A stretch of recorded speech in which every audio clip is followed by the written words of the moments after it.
everyone, and welcome to Call Your Hits, a Storm Riders Airsoft podcast.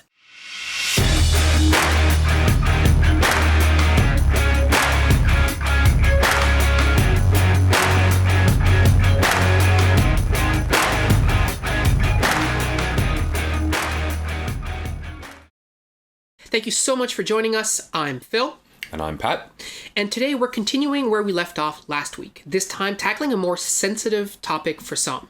Is longer actually better when it comes to airsoft guns? Both Pat and I have used airsoft guns of a variety of different types, that is AEGs, GBBRs, bolt actions, and of course sidearms, of varying lengths, from extremely short SMGs such as MP5s and P90s to full-length long-range rifles such as the L96 Arctic Warfare platform, and many, many others in between. Today we're going to talk about our journey with barrel lengths, our reasons for selecting the ones that we did when we did, and where we are now, as well as the mechanics of how barrel length actually affects your airsoft gun's performance, not just its ergonomics. So we're going to start off by talking a little bit about sort of the mechanical and technological function of the inner barrel in your airsoft gun and how that interacts with accuracy. A really common misconception amongst airsoft players is just, the longer barrel I can stick in my gun, the more accurate my gun will be, and the better that will be for me. That doesn't necessarily work out to be the truth, partly because, as we talked about last episode, your air seal parts and a bunch of the other functionality of your gun has a significant impact there, but partly because, and this is not a thing necessarily that every airsoft player is aware of, different internal components do need to be matched to your barrel length for optimum performance. We're not saying here that, a tight bore barrel and a longer barrel will not improve your accuracy. They absolutely will. However, it's part, as we said before, it's part of a system, right? There's a lot of stuff going on. And in point of fact, if that's the only thing you do, as Pat and I are going to explore today, if that's the only thing you do, you're probably not going to get the return on the investment that you think you're getting. So I want to talk a little bit about cylinders and how they interact with barrels. Your cylinder has a little hole in it that's referred to as a port. Whether or not your cylinder is ported or not, and the size of the porting, affects what sort of barrel length you can operate. So a stock M4 comes with a ported cylinder that's sort of optimally functional with a 363mm barrel. If you go put a 509mm M16 barrel in that, you will probably see a little bit of a range upgrade. You probably will also get the feel that you're being a little more accurate, that you have a tighter grouping. But mechanically, you're not using that barrel to anything resembling full effect. And that's because the port in the cylinder limits the amount of air that's actually being compressed, like the volume of air that's being compressed, right? Yeah, absolutely. So the cylinder porting determines the amount of airflow that's being fired out of your nozzle running your BB through your barrel. The longer barrel requires a greater volume of air to be fully utilized. So one way to think of your barrel is as a cylinder, right? And if you've done geometry in school, you'll know that there's a certain amount of volume that a cylinder contains. Well, your cylinder will create a certain amount of volume of compressed air that will then fill your barrel. And if there's not enough volume to fill your entire barrel because it's very long, then your BB will actually start losing speed before it actually exits your gun. Conversely, if you're putting too much volume through a shorter barrel, so let's say you have a non-ported cylinder that's, creating a lot of volume of compressed air and your barrel is really short, you're over-voluming. So you're creating more volume than is actually required, which, has its own set of problems as well.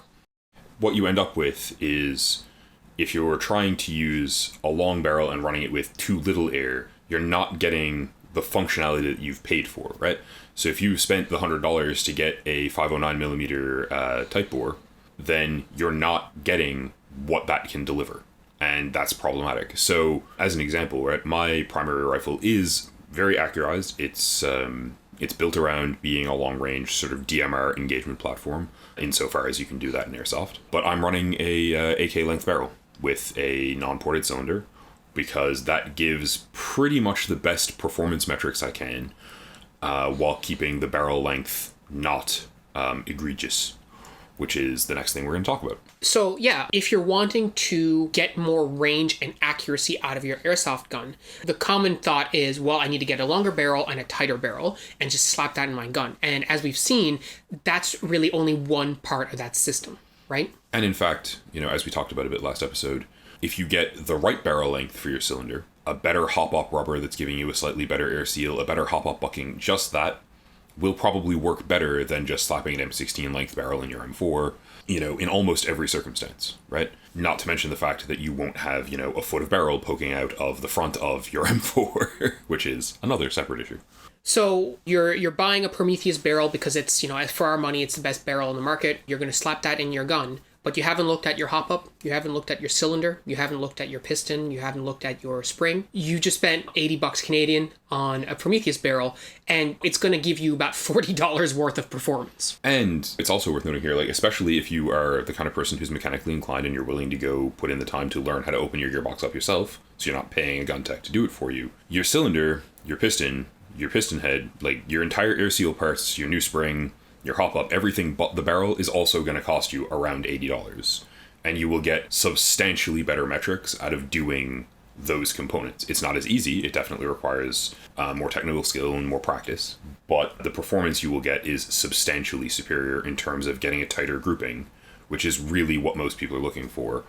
If you have to choose between, or at least if I have to choose between, having 10 feet of extra range on my airsoft gun or having the first or second shot I fire hit every time I pull that trigger, absolutely, I will take the consistency, I will take the grouping. But just shoving a 509mm Type 4 barrel, even if it's a Prometheus, they're great barrels, but it's not going to get you that effect. And so I do recommend it as an early upgrade for your gun, getting a Type 4 barrel, because they're relatively affordable and you don't have to crack the gearbox, and a lot of people find cracking the gearbox intimidating. But as we were talking about last episode, there's no magic fairy dust in your gearbox. It's not magic, it's a machine. You can learn how to repair it, how to upgrade it, how to work with it. So you don't need to be afraid to crack that open. There's so much on YouTube about how to do this. I mean, we have a video that I reference all the time before I go to crack my gearbox. And I always, whenever I work on my gearbox, I do that under adult supervision, which is to say I've got Pat there to make sure that, I'm doing things in the correct order and I'm not, making any big mistakes. But really, it's not that complicated. Once you are familiar with your gearbox, especially it's one thing if you want to be a gun doctor and work on all different kinds of guns, fair enough. But once you've cracked your gearbox open, and you've done it a few times, you get very familiar with how to do it. And just the other day, we were able to, take my gun, completely take it down, open the gearbox, clean it, lube it, put it all back, put some upgrades in it, and put it back together. And it took us just under an hour. Yeah, right? I think it was about 45 minutes. So it's not some sort of magical voodoo process like we've said before. If you're mechanically inclined, or you're the kind of person who can watch a YouTube tutorial and then go do it, you can totally do it yourself. I do occasionally pray to the Loa before I start working on an airsoft gun. But it's mostly I'll take whatever help I can get with some of the stuff my friends do to their guns.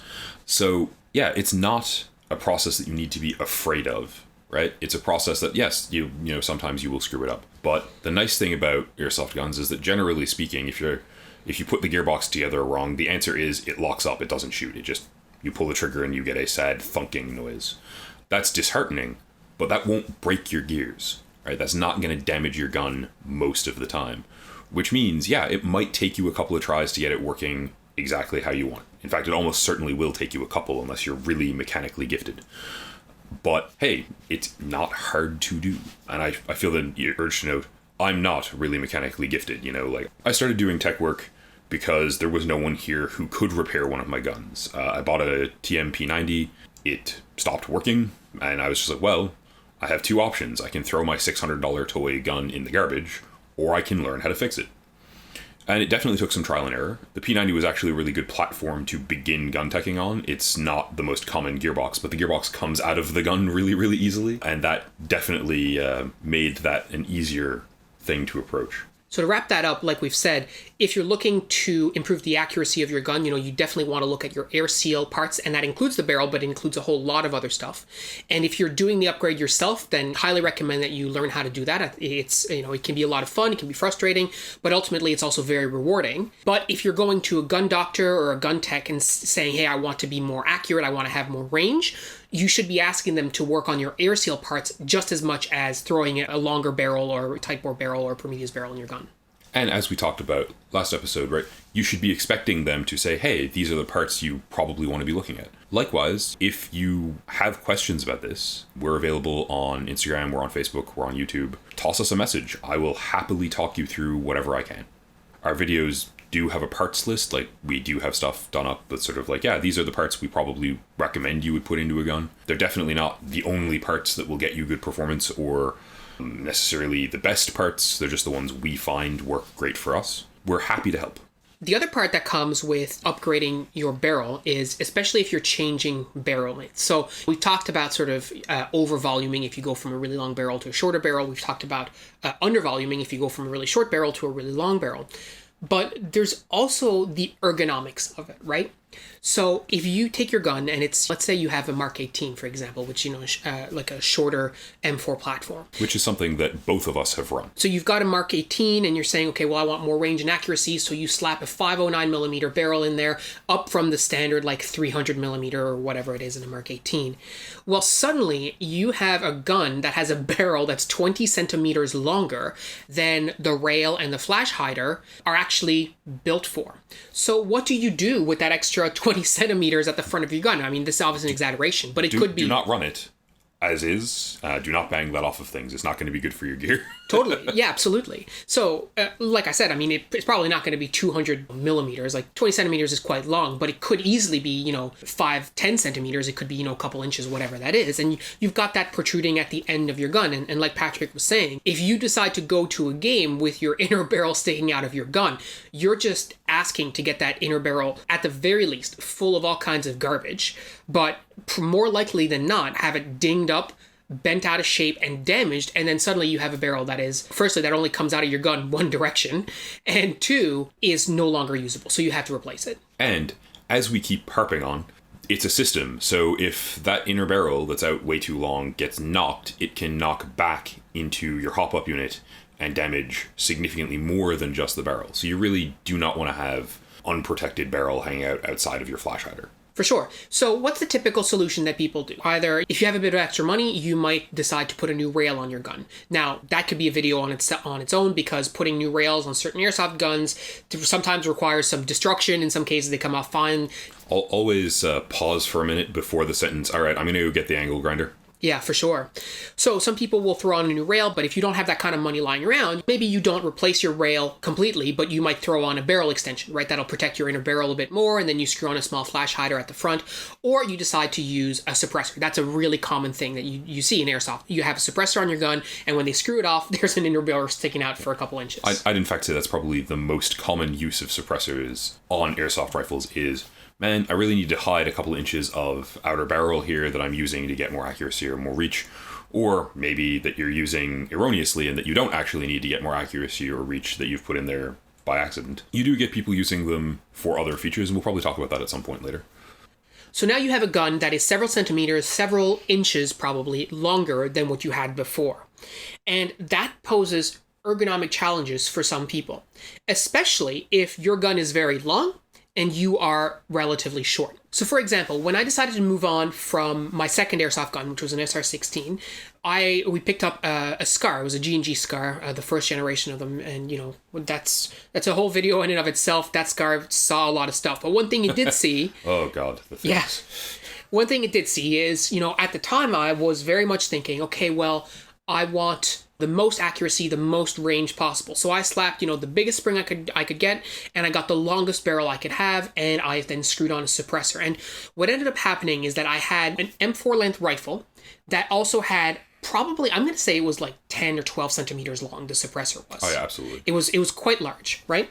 So I had a very long rifle, and I've said this before on other videos and on the podcast, but I'm not a really tall dude. I'm 160 something centimeters, like I'm 5'6", 5'7", and so I had this really long rifle, and that posed a couple of different problems. So firstly, it was very hard for me to actually hold and manipulate that rifle effectively, because at arm's length, I was still not grabbing the rifle as far forward as I can. There was still a lot of extension on the front. And as we talk about in some of our other videos, you really always want to grab the rifle as far forward as you can, because that gives you the most control when you're transitioning targets and stuff. For people's sort of frame of reference, right? I'm 6'2". I more accurately resemble an orangutan than a human being some days, especially early in the morning. And at the same time that Phil was rocking this, I was rocking a full-length M16, and I think my gun was actually a little shorter than Phil's. Right, and the consequence of that for me is that it actually, and I didn't realize this until many years later, but it actually really impeded me on the field. Having that longer barrel made it hard for me to manipulate the rifle around cover.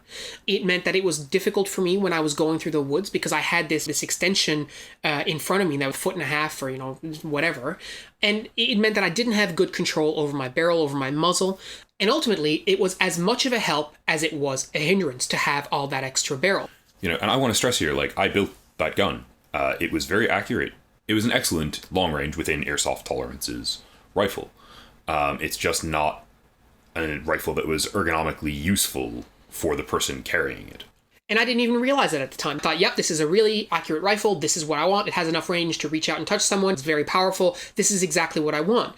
But at the end of the day, when you look at my play style, I didn't need that range. I didn't need that long barrel because I was the kind of guy, and I still am, who likes to fight sort of closer to the front. I like to be pushing. I'd rather not stay behind. I'd rather push forward. I'd like to push the objective and all this kind of stuff. And that meant that most of the targets that I was engaging were within that 50 meters, 40 meters, 150, 120 feet. Even though my gun could reach out to 200 feet, I never used that extra 50 feet of range, or very, very seldom, and I didn't run a magnified optic. And realistically, I don't think there's a single airsoft player who doesn't want their gun to be accurate out to 300 feet. But practically speaking, if that has nothing beneficial for your playstyle, right? If you are already getting a really tight grouping, you're getting first round hits at 50 feet, 100 feet, but you're only ever engaging at 50 to 100 feet, you take 2% of your shots at 300 feet, those 2% probably don't matter for the majority of the airsoft games you're going to play. Yeah, especially if the rest of the time you're being hampered by the long size of your rifle, not being able to manipulate around cover. That is much more impactful than the 2% of shots that you're now making at that longer range, right? Absolutely. And it's this funny thing where I like really small guns a lot. But there were points where, if I trade off with Phil and I took that rifle, I was very effective with it. And Phil could take literally the P90 that I was running and go, yeah, this is fantastic for what I want to be doing. But part of the reason we're talking about this today is that it took both of us a long while to realize that maybe we are not thinking about this in the correct way, or at least in the way that would help us do what we want to do. It works in the reverse too. So we've talked about me, short guy, using a long gun, but the reverse also is something to consider. If you're a really tall guy, if you're like Pat and you're a bit of an orangutan, you got long arms, you got big hands, and you're using a little tiny gun, that also poses its own ergonomic challenges. So even you can get a P90 because it has a pretty long barrel. You can get a P90 to be pretty accurate at range. You can slap a longer range barrel in there. You can do a lot to the air seal. You could make it very consistent. But if the ergonomics of the rifle, or in this case the submachine gun, or whatever you want to call it, don't work for you, that's also problematic. Yeah, so the P90, because it's a bullpup rifle, actually has, I think, a 363, so an M4 length barrel inside of it. You can make it pretty close to an M4 in terms of accuracy very, very easily. But at the end of the day, I had to hunch over and cripple my spine to get down on that in a normal shooting posture, let alone in any kind of, trying to be in cover. And frankly, I might as well have been dual wielding them for all the good that the gun was doing me in terms of my ability to shoot it accurately. Absolutely. So on the one hand, you've got, I want to have a longer barrel in my gun. You want to think about the ergonomics of how that gun is actually going to work for you on the field. And ultimately, what you might find is you will have to find a comfortable middle ground. So looking back on my experience, I had that really long scar, and I was like, well, after a while, this isn't really working. I need to think about changing. So I went from the Scar L with the suppressor, etc., to a shorter GNP VLTOR, which is like a CQB M4, and then from that to a Mark 18, which is an even shorter CQB style M4 platform. And that was probably too far the other way for me, because I had a short barrel in there, and I had a Prometheus, and it was pretty accurate, but it still wasn't giving me sort of the consistency and accuracy that I really needed. So even though, yes, you're right, I'm engaging targets at shorter ranges, I still wanted to be able to reach out effectively to 120 feet, 150 feet, and I just wasn't really capable of that. So now I've actually moved on to a regular M4 length platform. So I've got a GMP MOTS rifle. It's got a full-length rail on it. And I find that with the good fundamentals that we were practicing over the last couple of years, I can really effectively wield that. It doesn't hold me back. I can utilize it around cover, no problem. I can transition, no problem. I can grip it basically all the way at the front without overextending or hyperextending my elbows. It's a really good size, and it allows me to do everything I need to do, and also to have the kind of range and accuracy that I really prize, and especially consistency that I really want, out to 120, 150 feet. Meanwhile, because like I said, there are lessons here to be learned for the bigger dudes out here too. I started out with the G&G Scar, exactly the same model that Phil was running. It's the first gun I bought. He got me into airsoft. I thought his was cool. It's a great gun. Used it for many years. Then I bought a P90, and the P90 was super fun. I'm a big Stargate fan. I will completely cop to where I got that. Yep. But it was completely useless for me simply because it did not fit my frame at all. Right? I had to bend my shoulder blades in to get down on it. So from there, I went to an M16.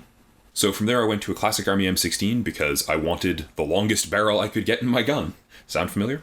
And I built it, I upgraded it, I put the wrong piston porting into it because I was too new at this to know exactly what I was doing with it. And I did get a gun that had great reach.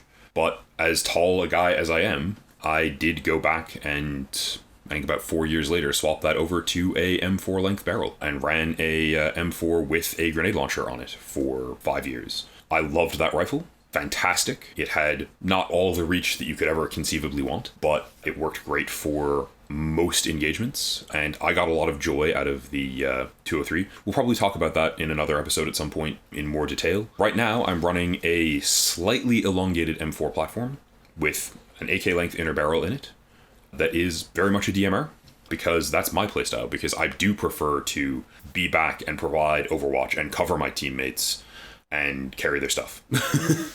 So one thing I do want to mention for the bigger guys out there, the taller guys, there are things you can do with that to take advantage of it that don't necessarily involve building a rifle 9 feet long and waving it around. So you can look at M16 platforms, M14 platforms, run a longer gun. You'll find it pretty comfortable, and you'll almost always find it pretty accurate. I recently bought a stock ICS M1 Garand, and it shoots far better than I was expecting out of the box. And it's probably just because it's got the right cylinder porting and a long barrel. But look at LMGs, look at longer, heavier rifles. And if you're like me and you go, man, MP7s are super cool, and then you put your gigantic hands on them and you're like, there is literally no real estate left on this gun. It's all hands now. Maybe don't buy one. Maybe be smarter than me and don't buy a P90, right? Yeah, or, buy it for fun, but understand that it's going to be a collection piece or a wall hanger. It's not necessarily going to be an effective tool for you when you're actually playing airsoft in a game that really matters to you, right? Like totally. A Milsim or something. And, that's a thing that's really relevant here. I have a couple of different guns. If I'm going out with my team to play a game which they feel and that I feel is super important, I'm going to rock my M4. If we're going out to a random, Saturday afternoon game, I'll bring the Garand or the Thompson. Or both. Yeah, absolutely, or both. Just to wrap it up, the last thing we wanted to bring up about how airsofters sort of wield their airsoft rifles, especially when they're much longer, is you see a lot of airsofters holding the magwell, or they're holding the rail as close to the magwell as possible. And yeah, there's a case to be made. People say, oh, well, real militaries grab the magwell and all this kind of stuff. Fair enough. I'm not going to have the argument with people, but what I will tell you is that the further you can grip your rail towards the front, the more leverage you actually have on your airsoft rifle. And that makes it a lot easier to transition your targets. It makes it a lot easier for you to control your muzzle. It makes it a lot easier for you to just use your airsoft gun. So if your rail is so long that you can't actually grip it towards the front, that's when we would really recommend you start thinking about, okay, is this the right length of gun for me, or do I need something that is shorter? If you find yourself constantly pushing your stock as far in as you can in order to be able to get a purchase on the front of your gun, insofar as possible, you really want to start thinking about, is this the right length of gun for me? Use somebody else's gun and see if that works better. If they've got a shorter gun, maybe they have a longer gun. Whatever the case is, give it a shot and see how that works for you, because you might find, oh wow, this is actually way more comfortable. Always take advantage of the fact that airsofters in general want to show off their cool toys, right? Strangely to me, but one of the most comfortable guns I've ever used for a couple of games was an RPK, because I'm a big guy and I can handle it really comfortably. But I would never have thought that it would be a gun that I would find comfortable or enjoyable to use, and it's definitely on my list of things I'd like to buy if it wouldn't make my team angry.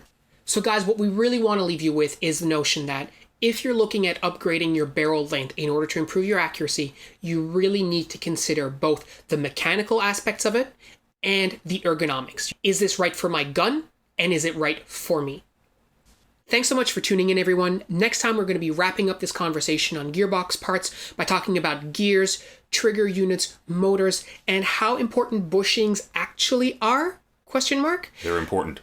But until then, we got nothing else for you. Thanks for joining us. See you later.